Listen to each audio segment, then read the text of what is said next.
Hey guys, welcome back to the channel DMO Fishing. Fall is here, as you guys can see, and all that means is that we're gonna be doing a lot of trout fishing. So today I decided to teach you how to tie one of my favorite flies. That way you can save some money and you're able to catch a fish using your own fly that you tie at home. So let's get into it. Alright guys, so we are tying a streamer fly. It's called a woolly bugger. It is one of the most popular flies out there as far as streamers goes. Most people have it in the tackle box, and I'm gonna be telling you every single thing that you need, and we're gonna go step by step on how to tie it. A woolly bugger is one of the most beginner-friendly flies out there, and it is one of the most popular. Everybody has it on the tackle box, and if you don't, you should. Once we get the fly tie, we're gonna go up in the mountains and we're gonna try to catch a fish using our own homemade woolly bugger. So let's get inside and let's start tying the fly. All right, guys, so let me show you everything you're gonna need. And it seems like it's a lot of stuff, but it's really not, guys. I'm gonna go over every single thing. This is just a streamer hook. This is a 2XL, that's the size I wanna use. But you need a standard streamer hooks. You also need some brass beads. You can use gold beads as well. And these are brass, come 20 in the pack, 3/16. You're gonna need some wire. This is lead wire. You can have a free lead wire, like lead free wire, but this one's just lead, and it's a 0.02 inch. And you're obviously gonna need some thread. There's 136 strands of thread. This is actually denier thread, so it's on black. We're gonna be using black today. All fly is gonna be pretty much all black except for the wire. The wire is copper color. You can use gold. If you have a gold bead, that will go with the gold. I got a bunch of different colors of wire. I have a red, a blue, and I like to use all of them. You're gonna need some chenille. They sell these at any fly fishing shop. This is medium black chenille. You can use small if you want to, but I like to use medium. You're also gonna need hackle. This is a saddle hackle black. They have one called bugger, like woolly bugger. That's where the bugger part comes in, but it seems like this one works as well. It's a little cheaper, so I decided to go with this one. Just make sure it's black. If you want your woolly bugger to be black. We're also gonna need some Malibu blood quail in the black color. This is a bunch of different feathers in here, so if you buy this package, you can tie a ton of streamers. We're gonna need some glue. This is resin glue, so it cures instantly with a UV. And we're gonna need the UV torch as well. So that's it, guys. That's all the things we're gonna need. Now, obviously, if you buy these at once, you're gonna spend a little bit of money. But once you have this stuff, I mean, you can tie hundreds and hundreds of flies. Obviously, you're gonna need more beads. You can tie 20 with this little package, but this is not expensive at all. So you can buy 100 beads, and I got, I don't know, like 20 hooks here. So out of these two, I can make 20 different flies. And all these materials will actually give me more than 100 flies. So I will definitely be saving some money in the long run. And it's so much satisfaction to catch a fish with the lure that you made at home. Now let me show you what you're gonna do with all this stuff to actually make it into a woolly bugger. And I'm gonna go step by step and make it as simple as possible. Okay guys, one thing I forgot to mention is these buys here. I bought these super cheap buys. I got it on Amazon. I think I paid like 34 bucks for the whole thing, and it comes with a set of tools that you're gonna need. Scissors, and obviously the bobbin here for your thread, and all the other tools you need to actually tie flies. You can obviously go the expensive route and get like top of the line stuff, but if you're starting, this little set here will be more than enough. You should be able to tie hundreds of flies before you need to upgrade. So with that said, let's put a hook on our buys and start tying this fly. Okay guys, so we got our hook here on the bias already, and we got the bead on it. We already put the bead there. So we're gonna start with the lead wire. Cut 3 inches lead wire. We're gonna start coiling the lead wire into the shank of the hook. You wanna make really tight coils, but if you can you can always push them together. You see that bead is still sliding, there's nothing attached to it, so make sure you push the bead to the end of the hook there and just keep making coils. This wire is going to be pushed all the way down against the bead, and we're going to secure it with the thread later on. But so I coil it all the way to the end on one side of my wire. This is going to allow this fly to go deeper. I like to put extra wire in there to make sure my fly gets to the bottom, especially when I'm fishing creeks. Now we're going to start with a little thread here. We're obviously using black thread because our fly is going to end up being all black. And then we're going to start with a simple knot. You do a couple loops forward and then a couple loops back. That's going to make that knot right there, and then you can get rid of the tag end. So now we're gonna get rid of that tag end of the wire. So you want to go around that wire on the front and the back.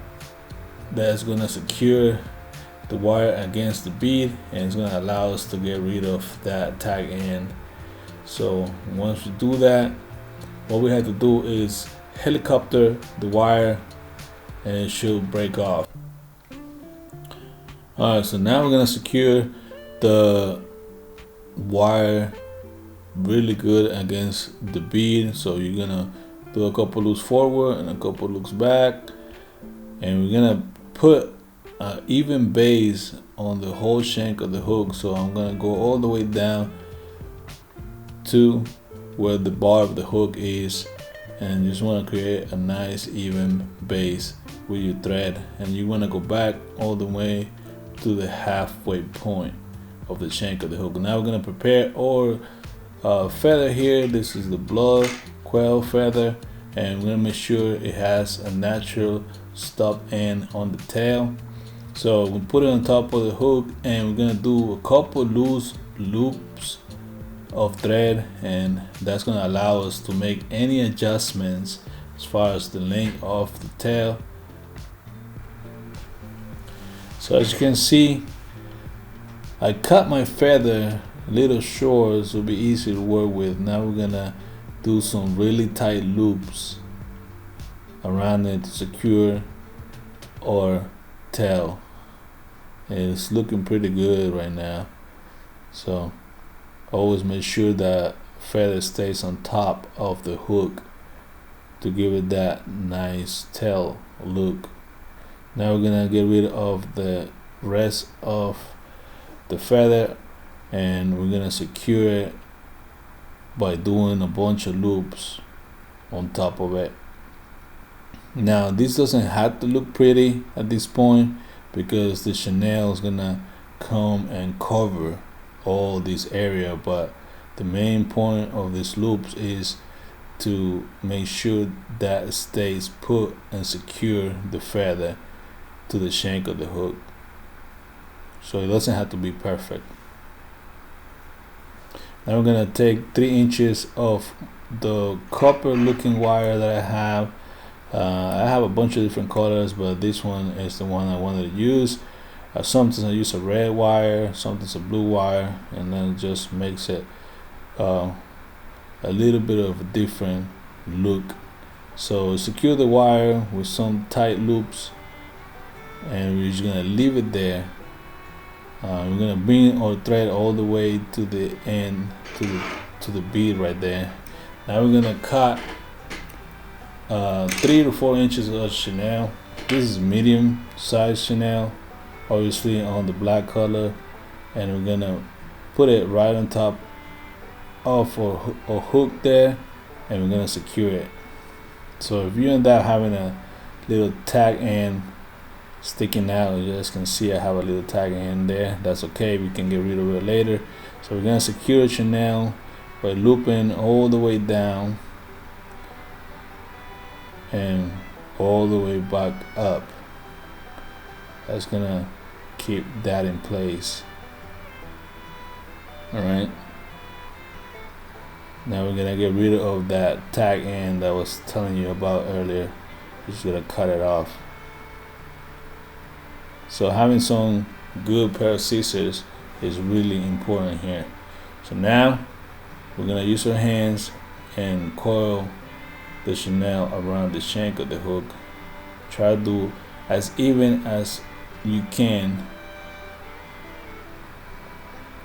Some people use a vise that actually rotates and that makes it easier, but I don't have that, so I just use my hands. Now we're gonna secure the other end there. You see I have a little tag end that also I'm gonna get rid of later. So I'll do a couple loops there, secure everything in place, and now we're gonna get rid of that little tag end. Let's do a couple more loops there. Okay, so now we're gonna prepare our hackle. This is black hackle. We're gonna get the bushy part of the feather and we're gonna push it up with our fingers, cut it off, and we're also gonna cut some of the fibers at the end of the cut that we just did. That's gonna allow us to lay down the feather the correct way and be able to secure it to the shank of the hook. Put a feather there, put a hackle there, and just do a couple tight loops.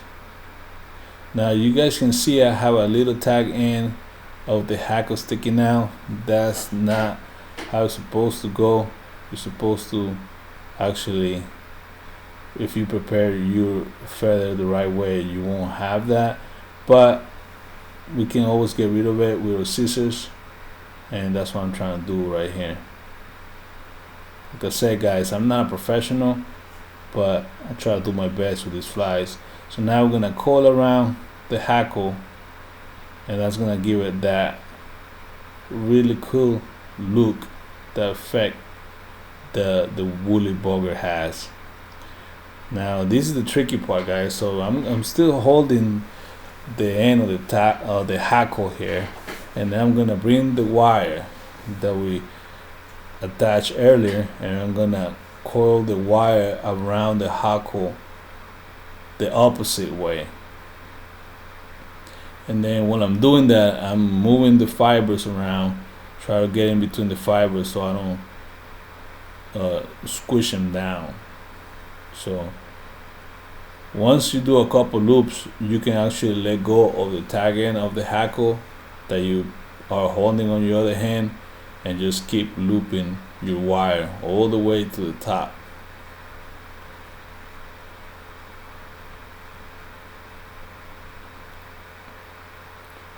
So once you get to the top, you're gonna put a couple loops of your thread on it to secure it. Put loops on the front of the wire, on the back of the wire. I like to make those loops really, really tight.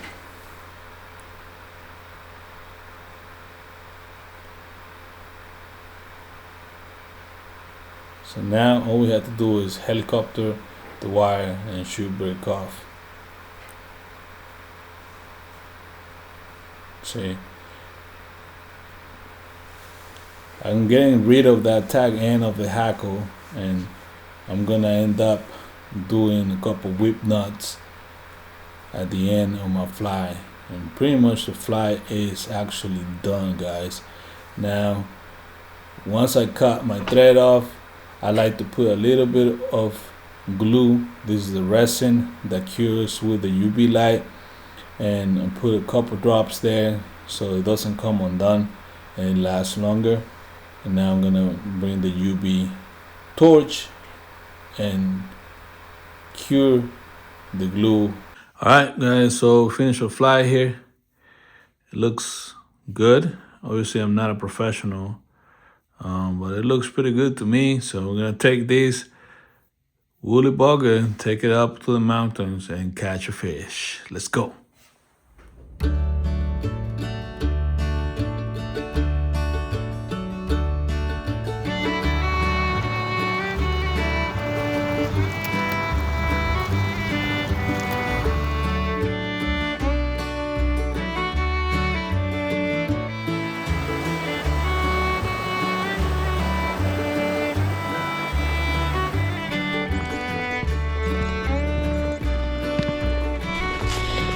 Alright, so today we are using the fly we tie. Objective is to catch a fish on that. And I'll definitely try. I got my setup here.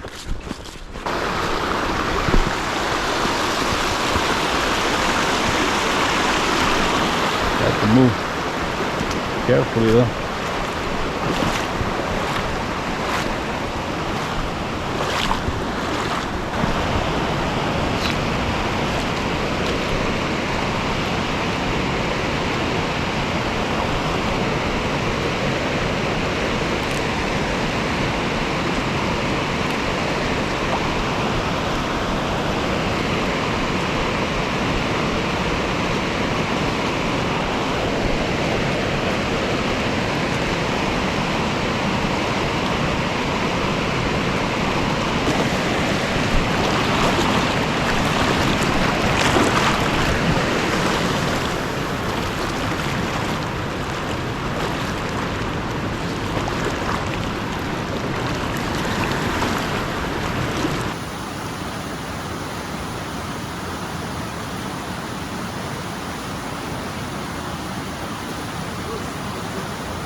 Got one guys. All right, first fish of the day. Feels good too. What is it, rainbow? Yeah, we got first fish on a homemade fly, guys. We got our first fish on a homemade fly. Let's go. Let's go. Wow, that was epic. All right guys, look at this. That's a homemade fly right there. It's still green. It's going crazy too. Hold on, buddy. Look at that. He choked that fly. He choked the fly. Wow. No, buddy. No, buddy. He choked the fly. That's all right. There you go. A homemade woolly bugger. A homemade woolly bugger, guys. Got our first fish on it. All right, guys. So we caught our first fish right here. It's a little bit up, just a little bit up, but it's a decent, nice rainbow. We're gonna let him go and hopefully catch something bigger or a bunch more. All right, here you go, buddy.